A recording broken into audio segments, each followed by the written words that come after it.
इस समय की सबसे बड़ी न्यूज यूक्रेन और भारत को लेकर आ रही है। अब ये तो एकदम क्लियर है कि यूक्रेन के प्रेसिडेंट व्लादिमीर ज़ेलेंस्की और उनके एडवाइजर ये सभी भारत को बिल्कुल भी पसंद नहीं करते हैं, क्योंकि भारत जो G20 को होस्ट कर रहा था उसमें हमने यूक्रेनियन प्रेसिडेंट व्लादिमीर ज़ेलेंस्की को नहीं इनवाइट किया था। और इसके अलावा भारत रशिया से लगातार क्रूड ऑयल, नेचुरल गैस और फर्टिलाइजर्स भी परचेज कर रहा है और भारत और रशिया के बीच का जो बायलैटरल ट्रेड है वो भी डबल से ज्यादा हो गया है। अब इस बीच क्या हुआ है कि यूक्रेन ने भारत की एक बहुत ही बड़ी डायमंड जायंट कंपनी के ऊपर सीधा बैन ठोक दिया है और उसको इंटरनेशनल वॉर स्पॉन्सर करार दे दिया है। रेफरेंस के लिए आपकी स्क्रीन के ऊपर indiacsr.com के आर्टिकल का स्क्रीनशॉट है। खबर निकल कर आ रही है कि यूक्रेन की national agency on corruption prevention ने भारत की मुंबई बेस्ड एक बहुत ही बड़ी डायमंड फर्म जिसका नाम है श्री रामाकृष्णा एक्सपोर्ट्स, उसके ऊपर बैन लगाते हुए उसको इंटरनेशनल वॉर स्पॉन्सर करार दे दिया है। और श्री रामाकृष्णा एक्सपोर्ट्स फर्म के ऊपर यह आरोप लगाया है कि इस फर्म ने रशिया के साथ अपनी डीलिंग को कई गुना ज्यादा बढ़ा दिया है,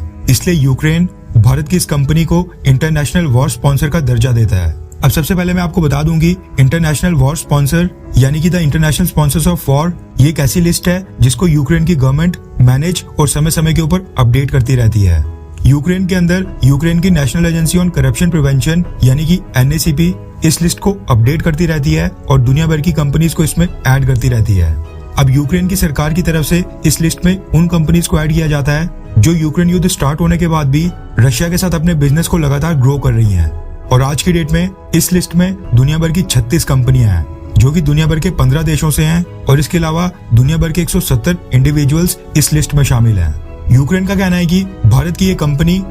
की ये diamond firm Shri Ramakrishna exports Russia के साथ अपने बिजनेस को बढ़ाकर इनडायरेक्टली इस वॉर को प्रमोट कर रही है और रशिया को सपोर्ट कर रही है। इसके अलावा यूक्रेन की national agency on corruption prevention ने श्री रामाकृष्णा एक्सपोर्ट्स के ऊपर ये आरोप लगाया है कि ये कंपनी साल 2021 में जितना रशिया से डायमंड परचेज किया करती थी, इसने इस साल यानी कि साल 2023 के पहले 6 महीनों के अंदर ही उसका ट्रिपल रशिया से अब तक इंपोर्ट कर दिया है। इसके साथ ही यूक्रेन ने कुछ नंबर्स भी जारी किए हैं और बताया है कि साल 2021 में श्री रामाकृष्णा एक्सपोर्ट्स ने रशिया से $59 मिलियन के रफ डायमंड परचेज किए थे, जबकि अगर इस साल के पहले 6 महीनों को देखा जाए तो भारत की इस डायमंड फर्म ने अभी तक रशिया से $132 मिलियन के रफ डायमंड परचेज कर लिए हैं। अब अगर भारत की डायमंड इंडस्ट्री को देखा जाए तो भारत जो भी रफ डायमंड्स परचेज करके उनको भारत के अंदर प्रोसेस करता है, पॉलिश करता है, इनमें से मैक्सिमम डायमंड्स G7 नेशंस को जाते हैं। और अगर यूक्रेन के बाद G7 नेशंस यानी कि अमेरिका, फ्रांस, UK वगैरह ये सब भी भारत की इस डायमंड फर्म के ऊपर सैंक्शंस की घोषणा करते हैं तो ये भारत की डायमंड इंडस्ट्री को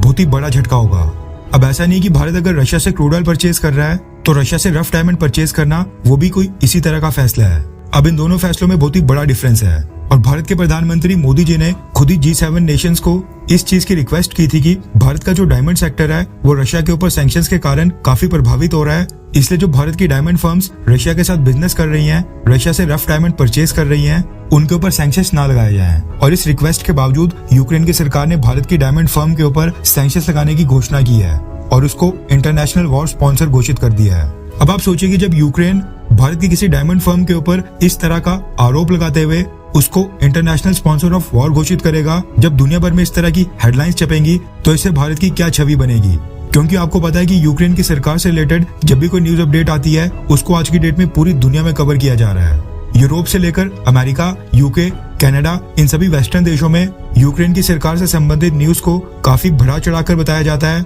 और काफी लोग इसको कवर करते हैं। अब माना कि भारत डायमंड कटिंग और डायमंड पॉलिशिंग की फील्ड में सबसे टॉप के ऊपर है और अपने स्किल पूल के दम के ऊपर भारत ने सारी मार्केट एक्वायर करके रखी है। दुनिया में इस्तेमाल होने वाले 10 में से 9 प्रोसेस डायमंड्स भारत में कट और पॉलिश होते हैं और फिर यहाँ से विदेशों को एक्सपोर्ट किए जाते हैं, जो भारत को प्रोसेस्ड डायमंड्स का सबसे बड़ा एक्सपोर्टर देश बनाता है। अब दिक्कत यह है कि बेशक भारत के अंदर ह्यूज अमाउंट में डायमंड पॉलिश और कट किए जाते हों, लेकिन इसका मतलब नहीं है कि ये सारे डायमंड्स भारत की डायमंड माइन से ही निकले हों। भारत के डायमंड ट्रेडर्स दुनिया के अलग अलग देशों से रफ डायमंड परचेज करते हैं और फिर उनको यहाँ पर लाकर पॉलिश और कट किया जाता है, जिसके बाद ही भारत प्रोसेस्ड और पॉलिश डायमंड दुनिया को एक्सपोर्ट करता है। अब भारत के डायमंड ट्रेडर्स को दिक्कत ये आ रही है कि दुनिया भर में साल भर में जितना भी रफ डायमंड प्रोड्यूस होता है उसका 30 से 40% अकेले रशिया प्रोड्यूस करता है। और अगर फिगर्स के आधार पर देखा जाए तो रशिया दुनिया का सबसे बड़ा रफ डायमंड प्रोड्यूसर है। ऐसे में अगर रशिया के रफ डायमंड्स मार्केट में आना बंद हो गए तो जो भारत की डायमंड मार्केट है उसके लिए काफी मुश्किलें खड़ी हो सकती हैं। अब क्योंकि रशिया ही पूरी दुनिया में